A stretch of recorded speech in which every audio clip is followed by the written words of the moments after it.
Hello guys, आपको श्रीलीला जी का video कैसा लगता है? आपको अच्छा लगता है तो लाइक करना, कमेंट करना और शेयर करना और बेल आइकन को जरूर दबाना।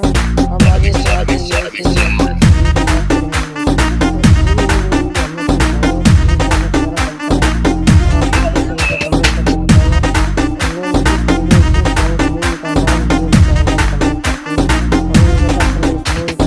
டாடி மம்மி வீட்டில் இல்ல, கடை போட யாரும் இல்ல, விளையாடு போமா உள்ள வில்லாடா.